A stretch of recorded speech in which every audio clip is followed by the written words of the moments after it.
Hi all welcome to football arena. Brazilian super താരമായ Neymar ജൂനിയറുടെ തിരിച്ചുവരവിന് വേണ്ടിയുള്ള കാത്തിരിപ്പിലാണ് ഇപ്പോൾ അദ്ദേഹത്തിന്റെ ആരാധകരുള്ളത്.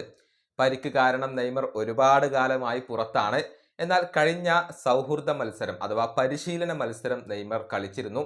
അഗ്വ സാന്റയ്ക്കെതിരെയുള്ള മത്സരത്തിന്റെ അരമണിക്കൂർ സമയമായിരുന്നു നെയ്മർ ജൂനിയർ കളിച്ചിരുന്നത്. അദ്ദേഹം ഫിറ്റ്നസ് വീണ്ടെടുത്തു എന്നതിന്റെ സൂചനയാണ് അതുവഴി നമുക്ക് ലഭിച്ചത്.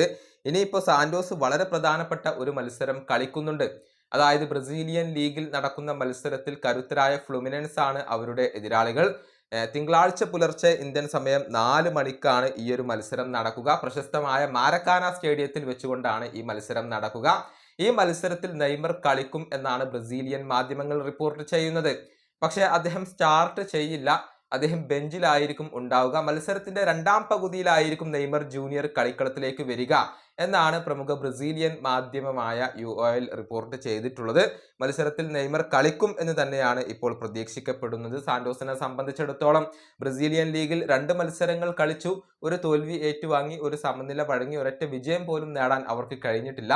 നെയ്മർ വന്നാൽ മാത്രമാണ് അവർക്ക് കൂടുതൽ ഊർജം ലഭിക്കുകയുള്ളൂ. നമുക്കറിയാം, ബ്രസീലിയൻ ലീഗിലേക്ക് മടങ്ങിയെത്തിയതിനു ശേഷം അഥവാ സാന്റോസിലേക്ക് മടങ്ങിയെത്തിയതിനു ശേഷം നെയ്മർ മികച്ച പ്രകടനം നടത്തുന്നുണ്ട്. 7 മത്സരങ്ങൾ ആകെ കളിച്ച നെയ്മർ 3 ഗോളുകളും 3 അസിസ്റ്റുകളുമാണ് സ്വന്തമാക്കിയിട്ടുള്ളത്.